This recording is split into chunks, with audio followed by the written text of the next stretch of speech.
And welcome, good evening, welcome to the Spiritual Frontiers Fellowship September lecture. Tonight's lecture is Escaping the Chaos of 9/11 with Inexplicable Help. Our speaker tonight is Brian Clark. Thank you for joining us this evening. If you're here for the first time, welcome. And we're glad that you found us. And if you've been with us before, which I see some of you have, welcome back to the SFF community. My name is Smith Prim. I am the co-chairman for the Spiritual Frontiers Fellowship, along with Catherine Smart. We want you to know that SFF is here for you. Our nonprofit, all volunteer-run organization is here to help you develop and enhance your spiritual, mystical, and metaphysical awareness and consciousness. We do that by sponsoring programs like this one tonight. They're designed to facilitate your personal growth and development and a holistic and spiritual approach to health and for living. Our program is being recorded. We think you're going to love tonight's program with Brian Clark. If you do not want to be recorded, you can turn off your preview on your camera, and you can do that now if you'd like, or if you don't mind, then your image will be recorded. We usually do a centering, so I'll take just a minute to do a 3-breath centering if you would like to join me. And we'll just gently close our eyes and take a breath in and breathe out and relax. Take a second breath in, and when you exhale, release any problems or worries that you might have from the day. And on our third breath, we're going to breathe in. And when we breathe out, we'll bring our focus and our attention to tonight's speaker. And exhale.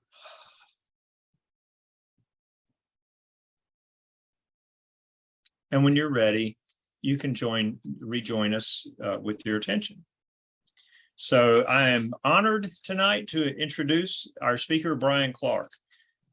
Brian Clark considers himself an ordinary person, but on 9/11, he had a spiritually transforming experience, which is also referred to as an STE, that altered his life. On that day, he trusted inexplicable guidance, left his office, rescued another person, and miraculously survived the deadly attack on the World Trade Center.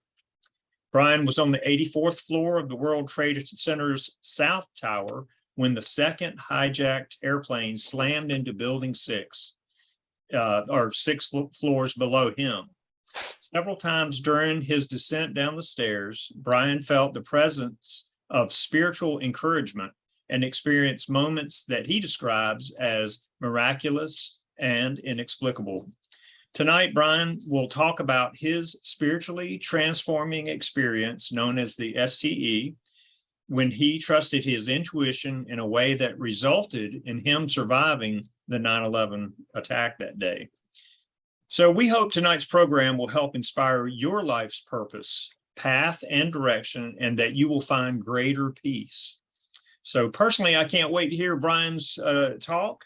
But before we start our presentation, I just wanted to let you know that the presentation comes in 2 parts. He'll present until a little after 8 or however long it takes. And then we'll take like a short break. So a bio break, just a breathing break. And when we come back, Brian will answer questions for our group. Please, this is very important. You may either open your microphone and ask a question, or you can present your question in the chat and we'll read it.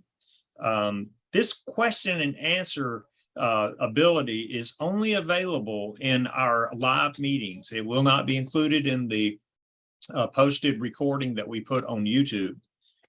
So it's only available for personal attendees. So when you come to this talk, you're getting a unique experience that you'll not be able to experience otherwise. After Brian finishes, then we'll his talk, then we'll take a break and we'll come back and we'll have the more Q&A. So I'm going to please sit back and prepare to enjoy the exclusive and mind-expanding presentation by Brian Clark. So Brian Clark, we're ready for you. Thank you. Well, thank you for the intro and the original invitation to speak tonight. I do appreciate it. I have told my story a few times, and I always kind of hope that the story I tell you tonight is exactly the same as the one I told other people on September 12th, almost 21 years ago. I think it is the same story. I've had lots of time to consider it. Before I tell you my 9/11 story, I want to tell you a little story that maybe set me up for life without me realizing it. I was born in 1947. I am an only child and always have been. I became the fourth member in our family. My mother's mother lived with my mother and father. And when I was born, I became, as I say, the fourth member of that household. When I was asked to say grandmother, the best that came out of my mouth was mammer. And like happens in many families, the world came to know my grandmother as mammer. All her friends called her mammer eventually. All my friends called my grandmother mammer as I went through elementary school and high school and so on. When I was about 16, my mother's mother, my mammer, developed some sort of dementia. I don't remember the word Alzheimer's being mentioned, but my mother finally came to the point where she couldn't really look after my mother at her home and put her in an institution. This is all happening in Toronto, which is where I was born and raised and grew up. And my mother was so faithful to her mother that she would visit her, gosh, 3, 4, 5, sometimes 5 times a week by taking a bus and a streetcar, probably a half an hour, 40-minute trip to visit my grandmother, who, as time passed, month to month, said less and less, understood less and less. And it just wasn't a really happy situation, but what can you do? About 2 years into that little story, our minister at our church came to my mother and said, Mary, you and Harold and Brian, my dad's name was Harold, you and Harold and Brian need to take a vacation. You need to get away, take a break from this. Well, it took a week or two to convince my mother, my dad and I sort of pushing a little bit for that to happen. And we finally agreed to, interestingly enough, visit some friends in St. Louis. That was going to be our week's vacation. And the night before we left, the 3 of us went to the hospital where my mammer was living and went into her room, and mother talked to her for 10 minutes, telling her everything we were about to do. And, I had a couple of words with her, but she just sort of slumped back in her bed, really just mumbled a bit, didn't say anything much. My dad, the same thing, had words with his mother-in-law, and she was a dear woman. Everybody loved her, and it was sad to see her this way. When it was time to leave, my mother and dad went out the door first, and I was the third one out the door. And I heard Mammer say something or mumble something behind. So I turned around while my parents kept walking, went back to her bed, and I leaned down and I said, Mammer, did you say something? And when she heard my voice, she opened her eyes wide, got up on her elbow and looked me right in the face, almost nose to nose. And she said, God bless you, Brian. And then slumped down back in her bed as I said, well, God bless you, Mammer. And she was mumbling again, gone. I left the room. And the next day we drove to St. Louis. And maybe you can predict what I'm about to say. The next day, our minister called to say, Mary, I'm really sorry, but your mother died last night. We got in the car the next day and drove back from St. Louis to Toronto and went through the funeral and burial services and so on. But those were the last words that I had with my mammer, her saying, God bless you, Brian, and me saying back to her, God bless you, mammer. So that just had an impact on me. And I've had a very blessed life ever since. Now I'll get into my 9/11 story. I joined a company called Euro Brokers, EURO Brokers, in Toronto in 1972. The interview was at the end of 72, and I began the first business day of 1973. Excuse me for a glass of water.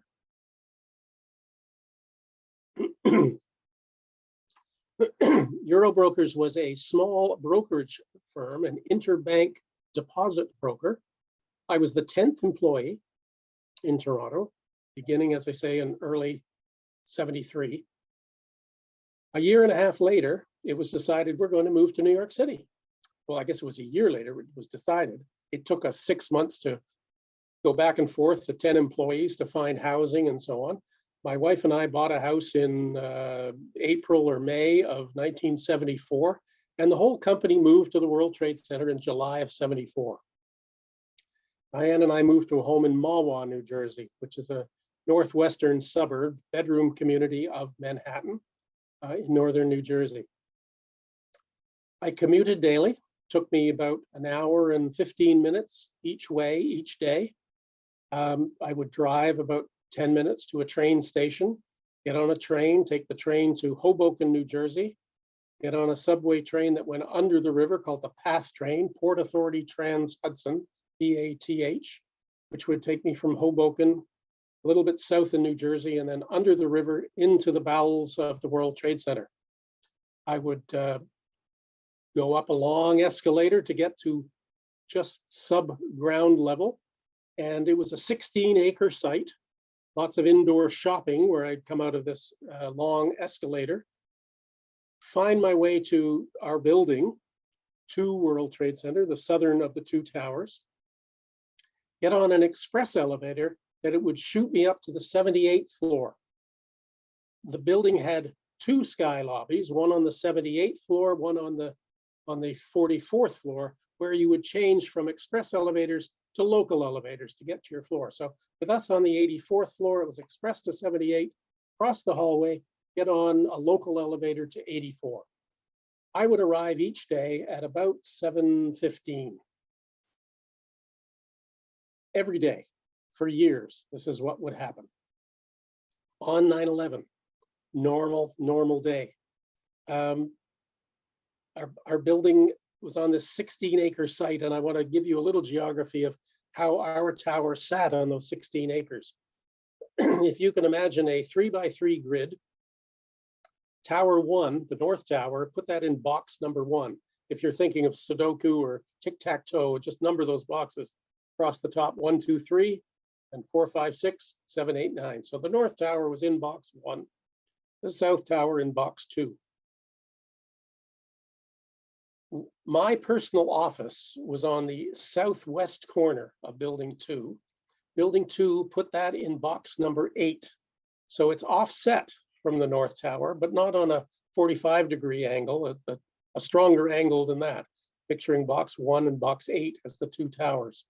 It's open space or plaza in box 5 and box 6. At 8:45, I got back to my office, I guess more like, 8:30, and started working on my keyboard, emails, spreadsheets, and so on in our business. I didn't explain actually what Euro Brokers did for a living. Interbank deposit broker meant we had customers like Goldman Sachs and Citibank and Barclays Bank, London, Fuji Bank, Tokyo, international financial institutions around the world. We probably have talked to the largest 300 financial institutions around the world, and brokered transactions between them, multi-million-dollar transactions that were like jelly beans to us. The company earned 50 cents per $1 million per day that traded. So a $100 million transaction from one day to the next meant we billed each customer $50. This was on a $100 million transaction. So they were huge transactions. The public doesn't get involved. The public doesn't even know this particular market almost exists. It's high speed, high pressure, huge volumes. When I retired 15 years ago, there was one particular desk brokering just overnight federal funds, a group of 15 people, and every day they would broker between $75 and $100 billion per day. It's you can't imagine the volumes, as I say. Now, by the time that 2001 rolled around, our company had grown from those 13 people in Toronto that moved to New York City. We'd grown to about 800 people around the world, with New York now as our headquarters. There was about 250 people on the floor in New York City at the time of 9/11. So back to my office, I'm in the southwest corner of building number 8. And at 8:45, 8:46, and to be more precise, there was this loud boom, boom. The lights above me buzzed. My head jerked upwards to see that, and my peripheral visions caught something behind me, right against the glass. I spun around in my chair, and against the glass, 84 floors in the air, flames swirling right against the window. I stepped back from the window, the glare and everything else, and 3 or 4 seconds later, it dissipated. But out in the airspace, 84 floors in the air, papers singed, floating in the air. It's just sort of a strange phenomenon.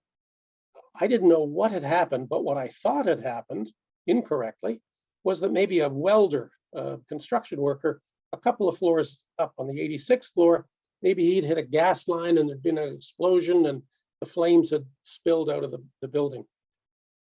But I was incorrect, obviously. I left my office and I went out into our trading floor, which was on the east side of that building, up against the north windows, where a lot of brokers had gone to the windows and were looking up 9 floors to the 93rd floor of the North Tower. And as we all now know, what happened was that the first hijacked airplane hit the north wall of the North Tower at the 93rd floor. And the boom, boom that I heard in my office was the impact boom and then the explosion boom inside the building. And the flames washed right through the 93rd floor, out into the airspace and through boxes in the map. Again, go back to the map, passed through boxes 4 and 7, which passed my west side window in box 8. Those were the flames I saw. They had come from the North Tower. We heard that people were jumping. It was something I didn't want to see. So I didn't get pressed up against the glass like so many other people were. And it was 2 or 3 people deep against the glass, as I say, looking up.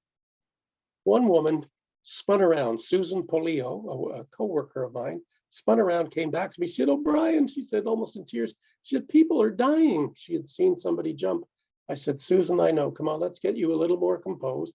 I put my arm around her and I walked her back through the center hallway, which was really just a north-south hallway and an east-west hallway, right in the center of the bigger tower, core space, through the hallway, dropped her off the ladies' room, and I went back to my office. I picked up the phone. I called my wife in New Jersey and I said, "Turn on the television. Something's happened next door. I just want you to know that we're okay." And my wife doesn't watch TV during the day, so she did that to see what was going on, what was Brian talking about, so to speak, and turned on the TV. I called my father in Toronto and told him, "Dad, something's happened next door. If you're watching TV, we're okay in our tower." I put down the phone. It's now at about, I guess 9 o'clock, let's say, by the time all this is happening. As I put down the phone, the strobe lights flashed, the siren gave a little whoop whoop, and the man who had done our fire escape drills for the past 8 years, from 1993, after that bombing in the basement, until 2001, his voice came onto the public address system, and he said, "Your attention, please, ladies and gentlemen. Building 2, the South Tower, Building 2 is secure. There is no need to evacuate Building 2. If you are in the midst of evacuation, you may use the re-entry doors and the elevators to return to your offices. Repeat, Building 2 is secure." Well, I had this feeling that pressure was off. There was no reason to get out of the building. Now, I had volunteered after the 93 bombing to be one of the, 8 fire marshals on our floor.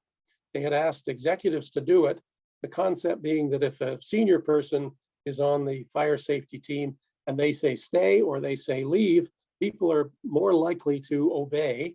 No disrespect to mailroom boys or receptionists, but you don't make them the leader of your fire safety team. So I had volunteered happily to do this. And we had been trained, not in CPR and things like that, but in knowledge of where the fire extinguishers were, where the fire boxes were, where the fire doors were, and what one should do in the midst of either a fire or some other evacuation procedure. So I had a flashlight that the Trade Center had given me, got that out of my upper overhead credenza. I put a whistle around my neck that they provided and a reflective vest, and began to do my job, sort of ushering people, let's go, let's leave. A lot of the brokers did not want to depart. They wanted to stay on the phones because the markets were in some sort of chaos, high volatility because of the event that had happened next door. I came out of my office and was sort of escorting people or showing people, strongly suggesting that they should leave, let's put it that way. And I came face to face with a fellow named Bobby Call. We were on the west side of the building, so against the same side of the building where the flames had passed us. And I said, Bobby, what have you heard? What do you know? He said, well, I heard the announcement and I've come back up a few flights and, they said the stairways and elevator. And in the midst of him telling that, boom, boom at 9:03, 9:02, 9:03, I forget right now exactly the moment it happened, but this double boom, boom again. And in an instant, in a second of time, the floor that Bobby and I were standing on, the area we were in, the west side trading floor, just completely fell apart. Everything came out of the ceiling, speakers, air conditioning ducts, lighting, the works just rained down on us, including the grid and all the ceiling tiles that were up there. It just rained down on us. As a brokerage firm, we were up on raised pedestals 6 inches off the main floor, 6-inch pedestals and 2x2 concrete tiles, because all the cabling in our brokerage company was running underneath. Every voice was recorded, every telephone call recorded, all the computers for pricing algorithms and so on, all that cabling was underneath the floor. All of that went out of square as we got impacted. And as Bobby and I were sort of looking at each other in almost like middle linebacker football ready stances as everything rained down on us, all of a sudden the building started to sway. And honestly, the next 10 seconds was the only 10 seconds of the day that I was afraid, because I was at that moment out of control. I couldn't stop a building from swaying. What had happened, rather than first time the welder upstairs, which was a falsehood, obviously. And this time, when I knew in an instant that it was terrorism, if building 1's been hit and building 2's been hit, I knew, and having been there in 1993, I knew it was terrorism. And so I was sensitive to that, for starters. But the building swayed for 5 seconds. A tower that tall swayed, and the sensation was, whether it was factual or not, what I experienced, what I felt, was that the building swayed 6 to 8 feet to the west. It stopped, and for 5 seconds it came back to vertical, and with a noticeable sort of pop or jerk as all that steel went back into square, this feeling washed over me. This was the first feeling after 10 seconds of being very, very afraid that the building was going to go over. This feeling just washed over me, and it wasn't a voice, it was just my voice sort of feeling this, Brian, you're going to be fine, you're going to be all right. And I looked around the room with being sort of quite calm. All of a sudden, the air was filled with this chalky grit, all this construction dust. I sort of had to spit it out. I sort of knew exactly where I was, and I shone my light around the room, this flashlight that I'd had in my pocket, and I gathered up 2 or 3 more people and led Bobby and these other people out over air conditioning ducts and everything into that center hallway. There's crossed hallways, east, west, north, south, and we were proceeding from west to the center intersection to go to the stairways. And I knew from being a fire marshal that there was no if you think of this as four hallways, really, rather than two, the section we were in had no stairway for fire escape. As I got to the intersection, my full intention was to turn right to stairway C. That's the stairway I knew. Stairway B would be straight ahead of me, and stairway A would be to my left. As I got to that intersection, fully intending to turn to the right, there was this strong push on my right shoulder, and it pushed me around. I kind of went with it. It didn't make sense at the time, and there was nobody there, but this push on my shoulder pushed me around towards stairway A in that hallway. And I went with it. I started down stairway A, but it's something I remember as being just very inexplicable at the moment. And between each floor was a this way and a that way stairway, this way, that way, between every floor. So we started down stairway A. Lights were off, reasonably fresh air in the stairwell, even though we just come off this totally destroyed room and gritty dust, and started down. So we started on 84. We only got down 3 floors. So we were on the 81st floor landing when we were met by a heavy-set woman coming up the stairs. And she was traveling up the stairs with a co-worker of hers, by comparison, a very frail gentleman. And she said, stop, stop. And she wouldn't let me by, so these other people, now about 6 or 7 people following my flashlight down the stairs, they all kind of went bump, bump, bump in behind me. And now we've got the 8 of us plus the heavyset woman and her friend, her co-worker. So that here's the 10 of us, if you like, on this tiny little landing on the 81st floor.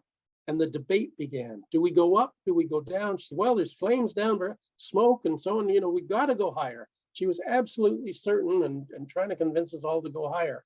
And in the midst of this debate, 20 seconds, 30 seconds into it, I heard this banging noise inside the 81st floor. And I kind of dropped out of the conversation and I concentrated on what I was hearing. And I heard a muffled cry from a stranger. Help, help, I'm buried. Is anyone there? I can't breathe. I instinctively grabbed the shoulder of the person beside me, a co-worker of mine named Ron DiFrancesco. And I said, come on, Ron, we've got to get this guy.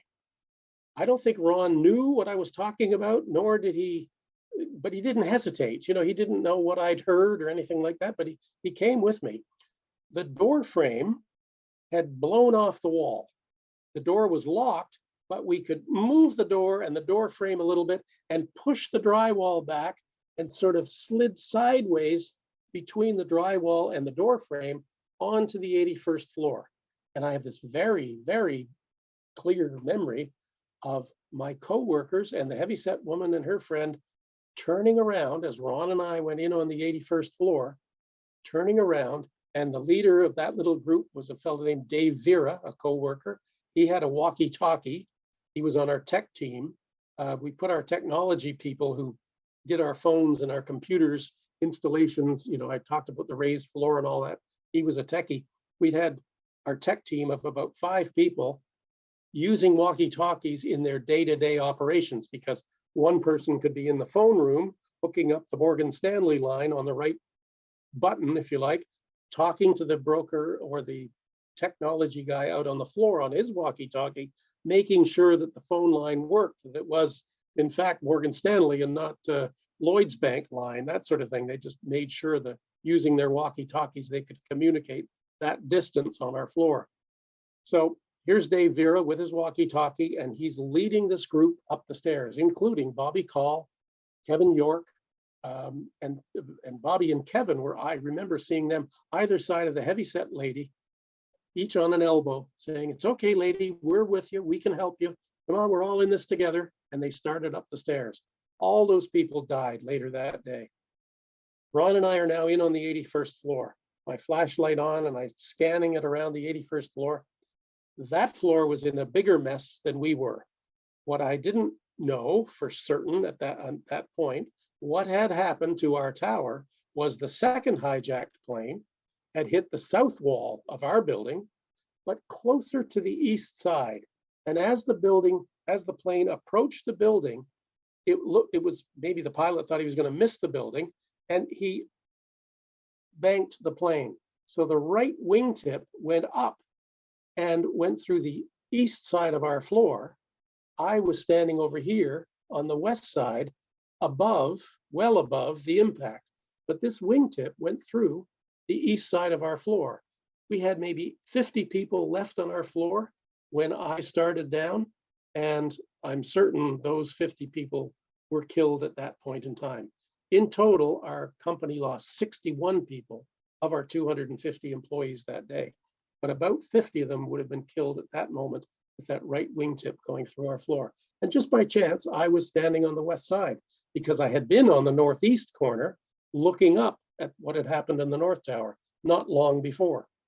So in we go, and Ron and I on the 81st floor, and it was totally dark and sort of some black cookie stuff in the air, more of that construction dust as well. Now, I didn't smell petrol, but there was just this much more smoke in the air.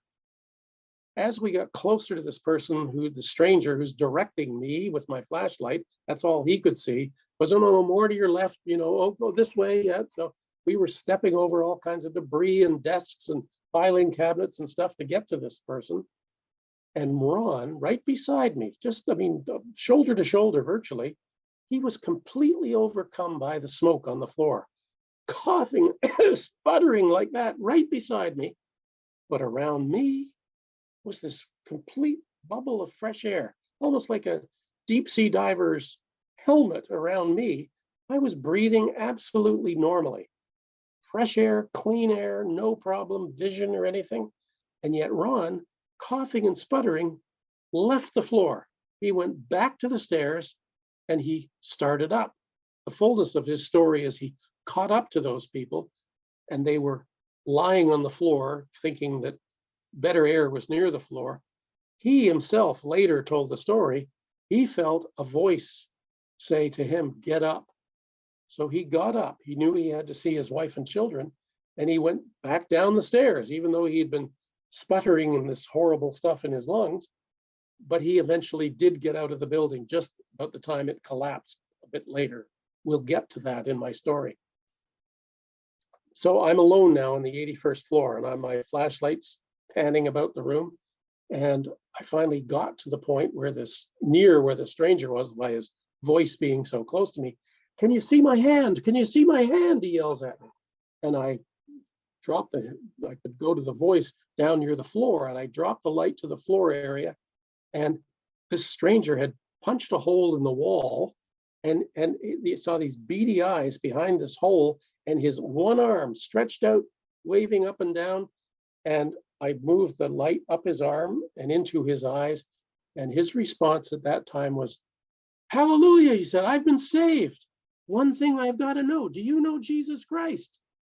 Well, that caught me off guard. I wasn't quite ready for a theological discussion at that point, and I stammered out a rather like Peter in denial, a poor reply, really, given the question. I go to church every Sunday. That was the best I could do. But anyway, he pulled his arm, and I said, we got work to do here. So he pulled his arm back in behind that wall. I started removing debris from my side, and he was removing debris from the other side. And we eventually discovered, after a minute, let's say, that this wall was blocking him getting to me and me to him. It was immovable. I went a few feet to my right, dragged a desk over, tipped it up on its end, climbed up on the desk, and looked over the wall. I don't know if you know construction of office buildings these days. The walls go up 9 feet and stop. They drop the ceiling to that 9 feet, so it looks like it's a 9 feet room, when in fact there's another 3 feet of plenum above airspace. It's empty. And so I could go to the top of the wall when I'm standing on the desk and look down into the pit that he's in. And I said, "The only way out of there is for you to come up this wall. I'll grab you." So he jumped once and I didn't quite hook onto him. I said, "You must do this. You know, it's the only way out of there." So he jumped a second time, and I guess I hooked under his arm or around his neck. I'm not sure what route, but I pulled him up, and up over the wall we went, and the desk tipped back and fell on some debris. And this complete stranger on top of me, he gave me this great big kiss. And I kind of backed up and dusted myself off and put my hand out. And I said, I'm Brian. He said, I'm Stanley. He said, we'll be brothers for life. And I said, well, I don't have any siblings. So, okay, we'll be brothers for life. Stanley had a puncture wound on one of his palms. I had a puncture wound on my right palm from removing debris, nails and stuff from the junk that was around. And I'm the one who said it. I'll confess it was me. I said, in fact, we'll be blood brothers for life. And we smushed our hands together. I know that's not the thing you should do this day and age, but I did it nonetheless. And so this stranger, Stanley, and I are now blood brothers. Now, Stanley, as it turns out, is an Asian Indian by ethnicity, born and raised in Guyana in South America. You would not confuse Stanley and I or think in any way that he and I were brothers. We just don't look the same. But we are blood brothers for life at this point. I'm going to stop my story at this point.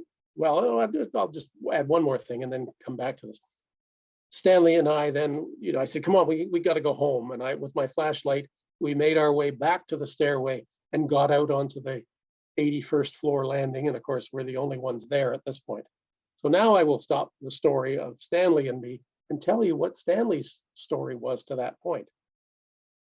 Stanley worked for Fuji Bank on the 81st floor. When the plane hit the North Tower and their group saw the flames go by the South Tower, he and his local associates, if you like, went back to the local elevators or out of their office to the local elevators on 81, took the elevator down 3 floors to the express lobby or the sky lobby, got on the express elevator and descended to the ground floor. As they were exiting the elevator, and then there were turnstiles where they did security checks when you're coming in, you had to wave your badge and all that kind of stuff. The security guard said, where are you all going? What are you doing? There's no need to evacuate building 2. It's okay. The trouble's next door in building 1. You're just going to get in the way of everybody evacuating the North Tower. And peer pressure put everybody back on that express elevator, and they all went back up to the 78th floor, across the hallway, on a local elevator. And Fuji Bank actually occupied, I believe, 3 floors there.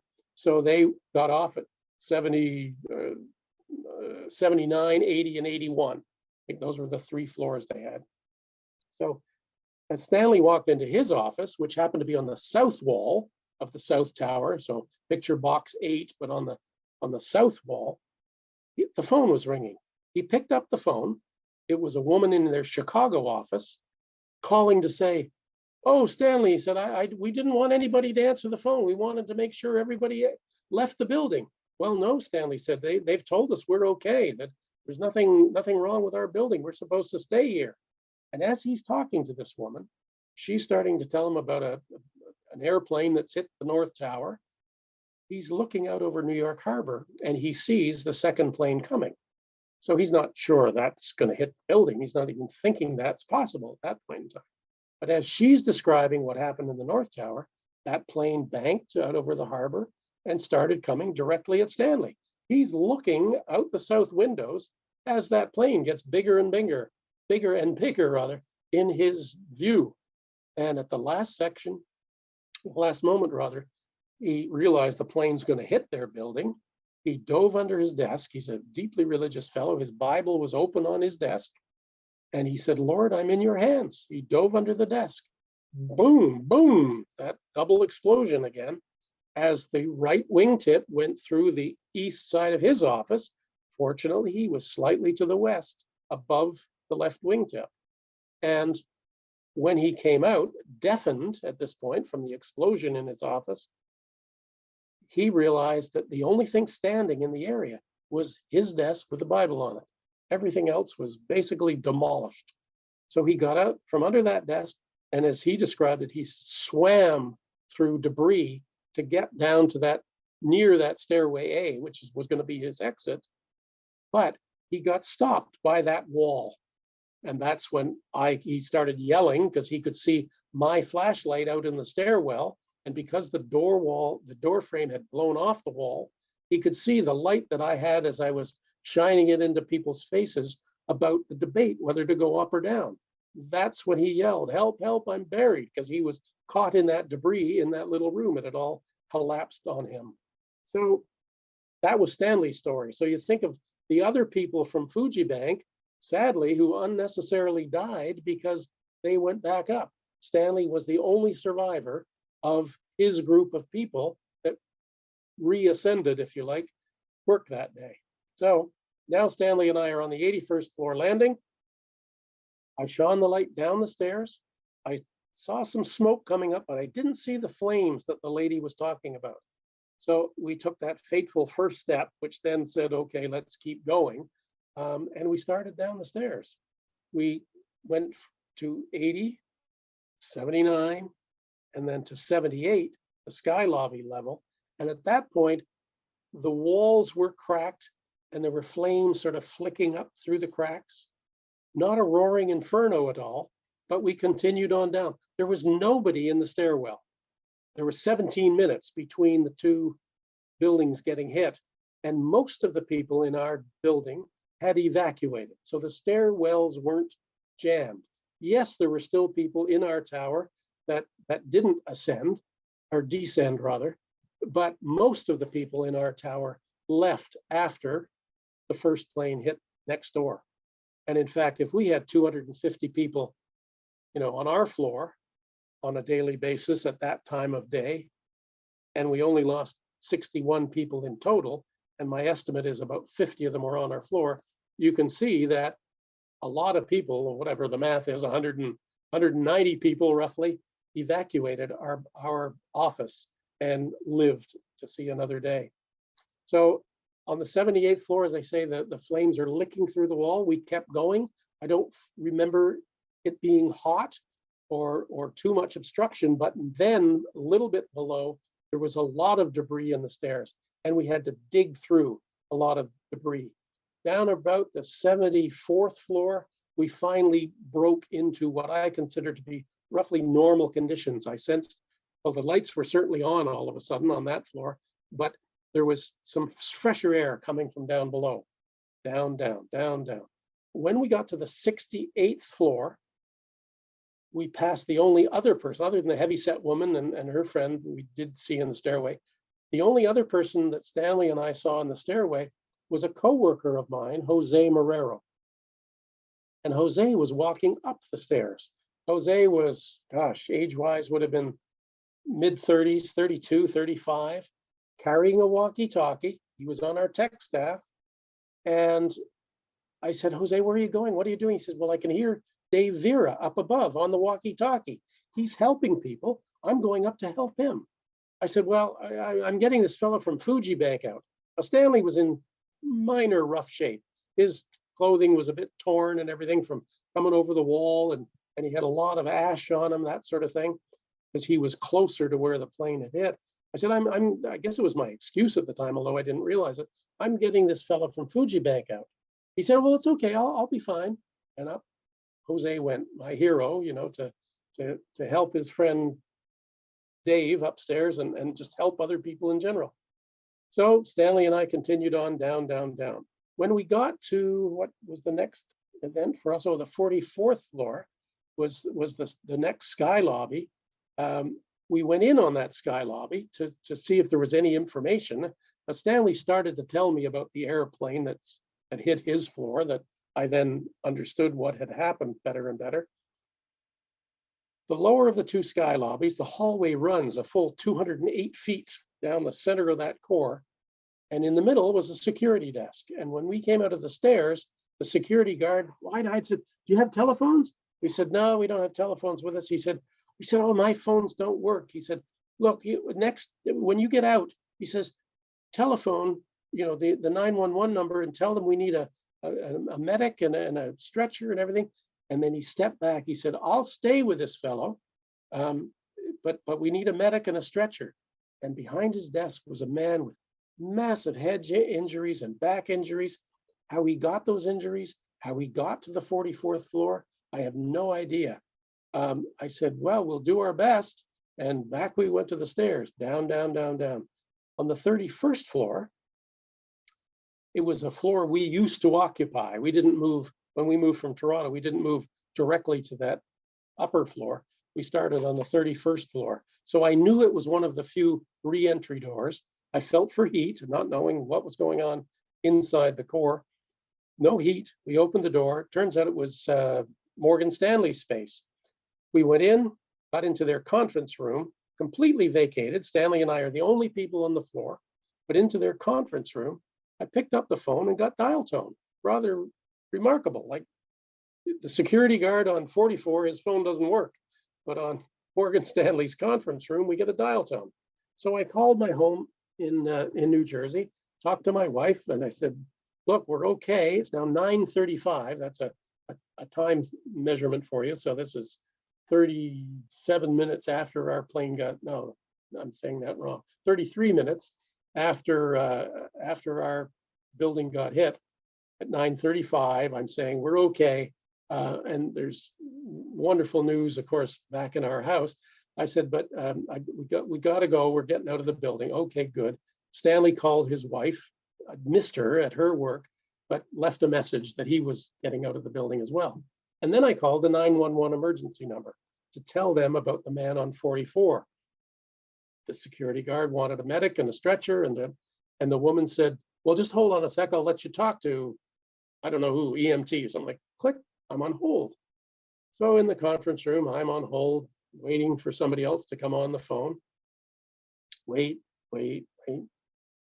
Somebody comes on, and I said, I'm on the 31st floor, but I'm in the South Tower. We need a medic and a stretcher to the 44th floor. Oh, well, I'll connect you directly to the EMT. Click, I'm on hold again.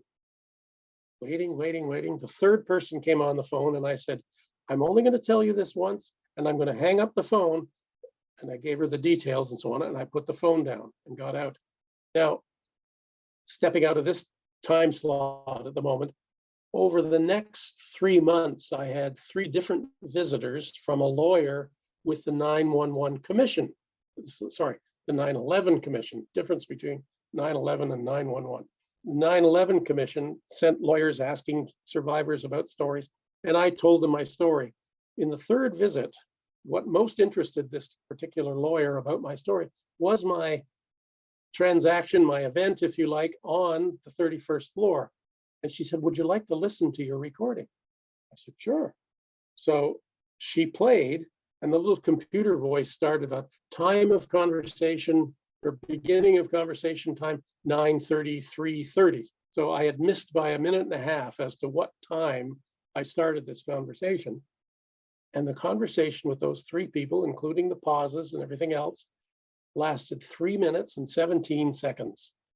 This is the thing that the 9/11 commission was most interested about my story, was that somebody in an emergency in this situation had to talk to 3 people, and it took 3 minutes and 17 seconds to complete the message. Now, grant you, this is an unprecedented condition. Lots of new stuff is going on. So I'm not criticizing anybody, but it was an interesting tidbit within my story, if you like. I'll go back to the fact that I called my wife at home and said, I'm on the 31st floor, I'm getting out of the building, put down the phone. My wife now at home has maybe 20 people in our house.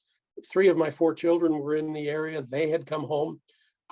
People from our church, some neighbors and so on, had gathered in our family room to be supportive of Diane, knowing that I worked in the Trade Center. So she put down the phone, turned around to the audience, if you like, in our family room and said, good news, Brian's on the 31st floor. He's getting out. He'll be out of the building in 2 hours. Now, I never said I'd be out of the building in 2 hours. It's 9:33-ish when I'm making this call. Our building collapsed 25 minutes later. But she's telling everybody, I'll be out of the building in 2 hours.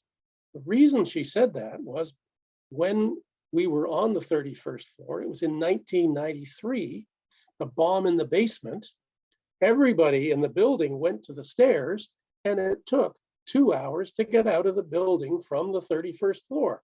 For 2 hours, we were jammed in the stairwells, and we went left step, right step, left step, right step. Took 2 hours to go down 31 floors. So I understand why she said it, but that's not what I said. So they're now thinking 25 minutes before our building collapse, that I'll be out of the building in 2 hours. Stanley and I go back to the stairs, down, down, down. We went all the way down to the plaza level. And I said before, the escalator on my commute came up to the sub-ground floor, the shopping area, if you like. We're now one floor above this. We're looking outdoors into open space between the two towers. And normally that space was filled with tourists and business people and vendors with their brightly colored carts and flowers and a fountain and all that. And we're staring out at this ashen gray space. And I guess my mind has been blocked from seeing any carnage. But as you know, and as I told you or intimated earlier, there were people jumping from the towers and many bodies were littering that plaza area. But my mind is blocked. I'm grateful that I don't have any memory of seeing any of that carnage. We stared out there for 30 seconds and it reminded me at the time of like an abandoned archaeological site. It was just ashen gray and total contrast of what normally was there. Back to this escalator behind us, went down just one flight into that lobby area and shopping area. And at the bottom of the escalator, the electricity off, of course, we walked out.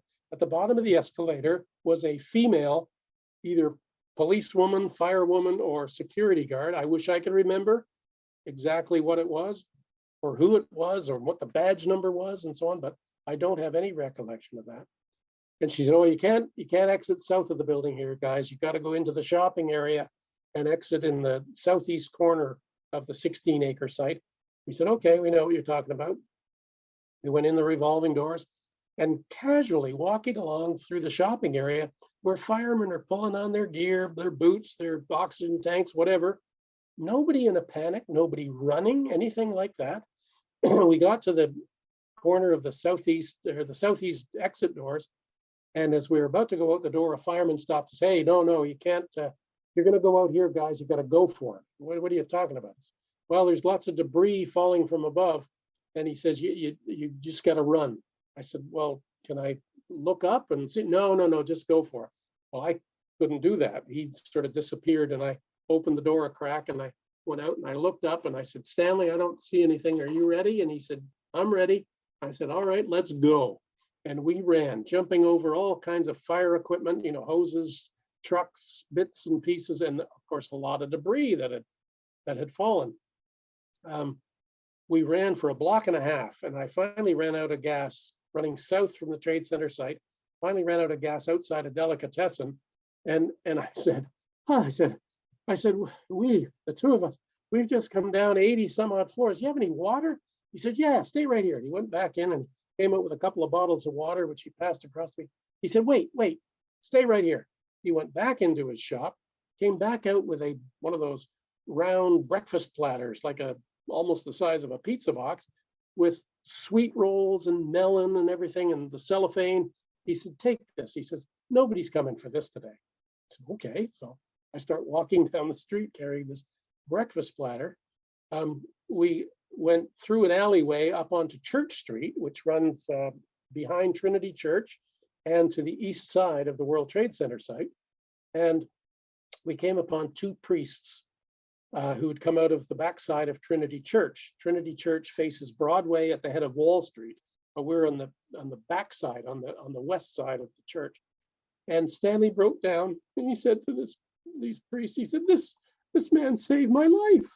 And I said to him, I said, "Well, Stanley," I said, "maybe your voice calling me in on the 81st floor saved my voice." I said, "I don't know. Now, the towers are still standing.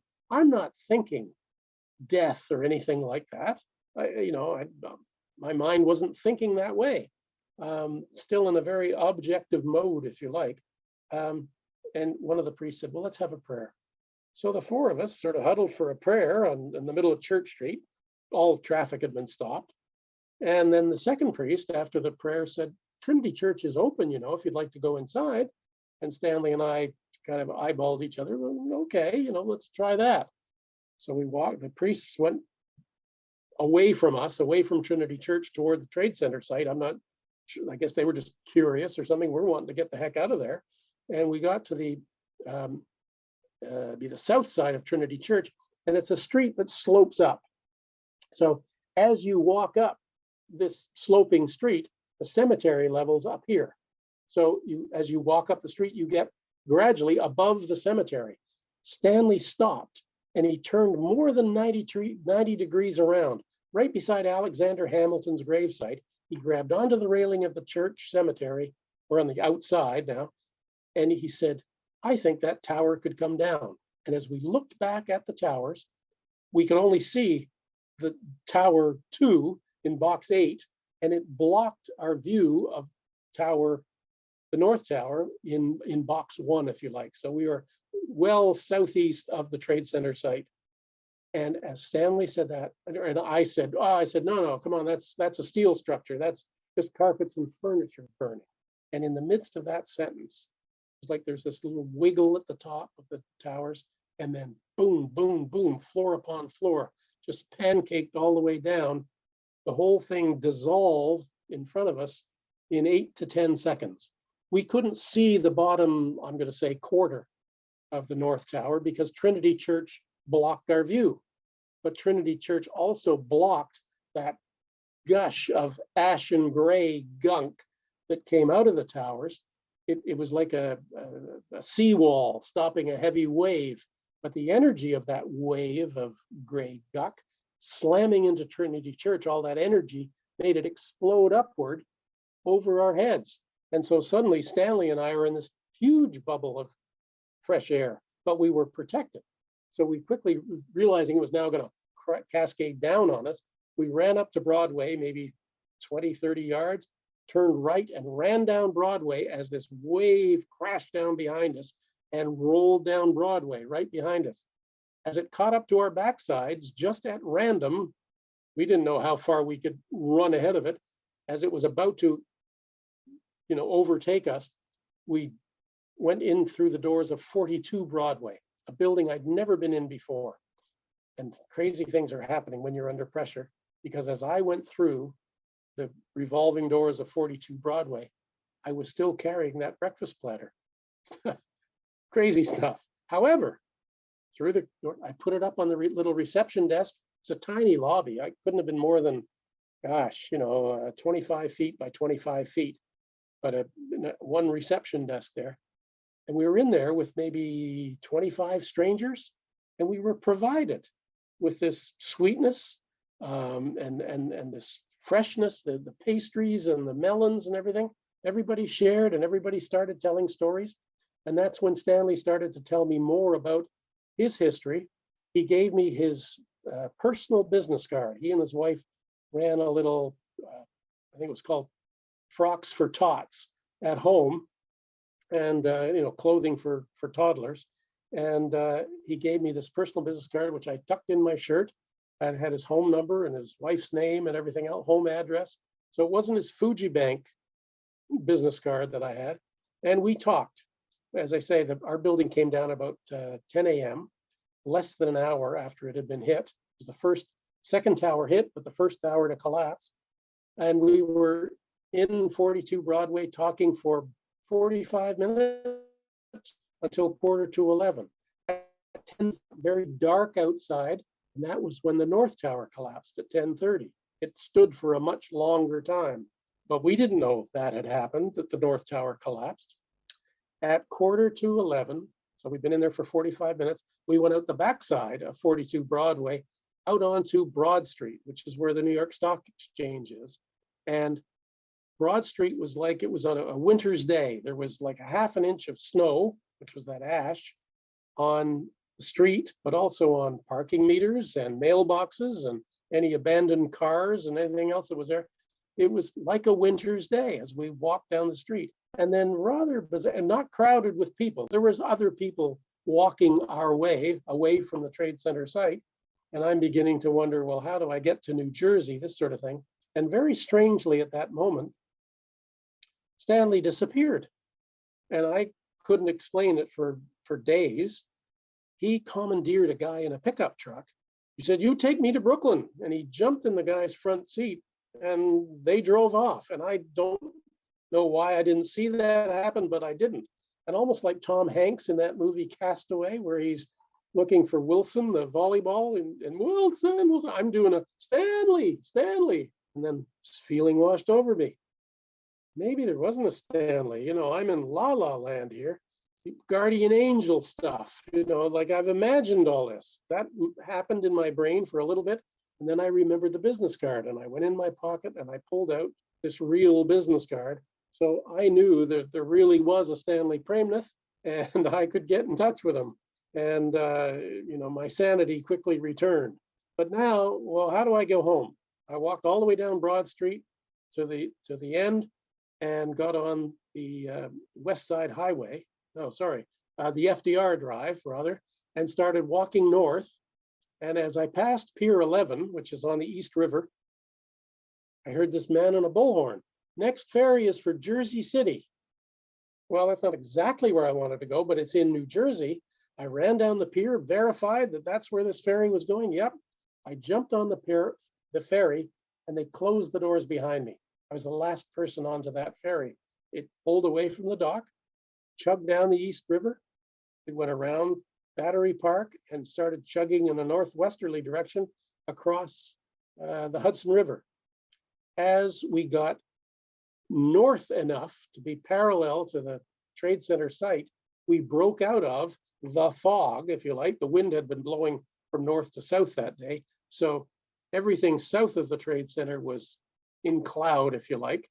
As we broke out of the cloud, the ferry boat, which had been everybody telling their stories in it, went totally silent, because as we looked to the east toward the Trade Center site, everybody realized there were no two towers. It was surreal, unimaginable. We just couldn't believe that those towers that had stood for so long were gone. Ferry continued on over to Jersey City. Being the last one on the ferry, I was the first one off. So I ran down the pier, got to the ticket office, and I asked the lady, can I use your phone? She slid it across the desk. It is now, let's see, well, that tower came down then at 11, quarter to 11. I guess it's of 11:15. Yes, it would be 11:15. So in my home, I have been dead for an hour and 15 minutes. Our building collapsed at 10 o'clock. 25 minutes after Diane said I'd be out of the building in 2 hours. So when I called home, and strangely, I got through. For days, including that day, our phone just rang off the hook virtually continuously. So I'm glad I didn't get a busy signal, but I got straight through. And as luck would have it, Diane, who had been outside pacing ever since our building collapsed for an hour and 15 minutes with one of her good friends from our church, she came in the house to get a glass of water. She was the one, and now there's 40 people in our house. She's the one that was closest to the telephone when it rang. She picked it up. She later said, I could tell by the crackle on the phone that it was you. Now, our phone doesn't crackle, but I said, and I'm oblivious. I'm clueless that they're in any pain, because I didn't say 2 hours. I said, hi, honey. She fainted, collapsed on the floor. A friend picked up the phone. He says, who's this? I said, well, who's this? I'm kind of wondering, what's a man doing in my house? Well, he said, it's Dave. I said, oh, hi, Dave. He said, where are you? I said, Jersey City. Oh, he said, thank God. He said, we'll come and get you. I said, they're not going to let cars into this area. I said, I'm gonna walk up to Hoboken. I'll get a train. I'll see you later when I get home. I said, somebody else wants to use this phone, so I got to go. I put down the phone, and behind me is a line of 40 people that had come off the ferry with me that were all wanting this phone. Well, with hundreds of other people, I walked up to Hoboken. As I walked into the Hoboken train station at 5 minutes to noon, so it's like a 40-minute walk from when I put the phone down, the PA address in the Hoboken train station announces that the 11:30 Bergen County train, that it was kind of one of the trains that would work for me, had been delayed half an hour. It will be boarding in 5 minutes. So they even held a train for me that day.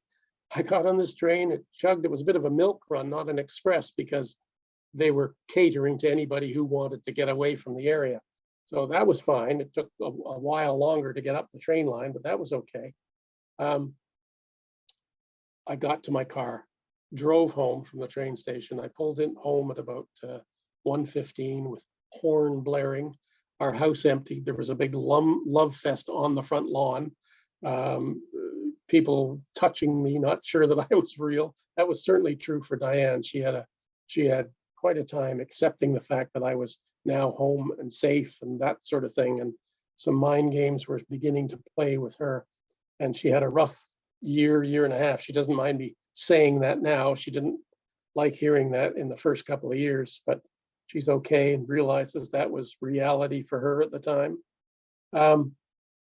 More of my story is as follows, that 1 week later, 9/11 was on a Tuesday.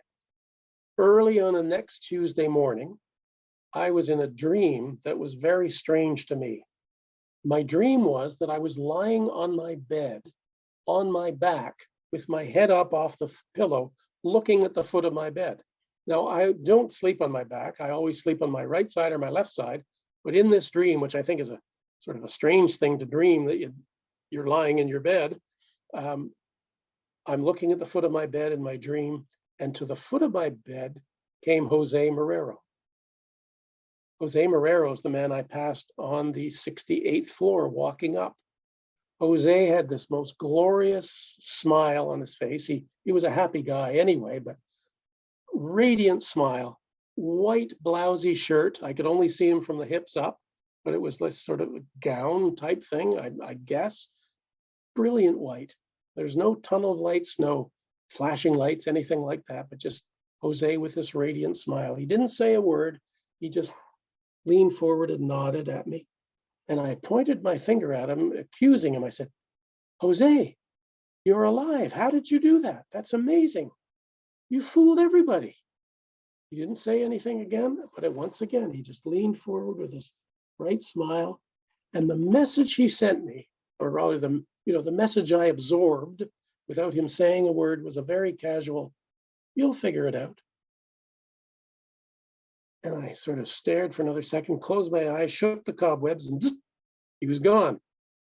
But it was so seamless, because there I was as I was beginning to wake up, on my back with my head up off the pillow, looking at the foot of my bed. So I sat up in my bed and I looked around the room, saying, well, where did he go now? How did he do that? I'm still in that fog of waking up, but in touch with what has just happened. And then suddenly, beep, beep, beep, beep, beep, it's 5:25. My alarm went off. And this feeling washed over me again. Brian, Jose is fine. All your coworkers are fine. And I say to this day, with the fullness of time, you and I will be fine.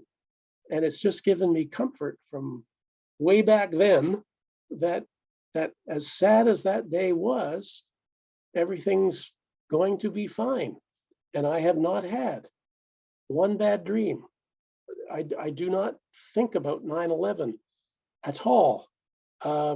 If somebody brings it up, and here I am talking about it tonight, I can discuss it or think about it with virtually no emotion. That may sound terribly cold, but it's the way it's happened for me. And I've been able to tell this story hundreds of times, and to youth groups and to church groups and to business groups and so on. And it's just something that I am able to do, as I say, without any emotion. So that is my story. And I don't know if I pass it on now to the hosts of the meeting and we go to break or we go to Q&A. I leave that up to Smith and his team. Thank you. Wow. Thank you so much. That was an incredible story. I got chills listening to it. And I know we're going to have a lot of questions. Brian, thank you everyone for your questions too. This was excellent. Everybody, let's give Brian a hand. Thank you so much for being with us tonight. And we'll say goodnight. And I'm going to give a couple of finishing announcements. Again, thank you, Brian, for being part of the Spiritual Frontiers Fellowship. Thank you. You're welcome. So just to look forward to hearing from you, and I wish you all a good night. And thank you again, Brian.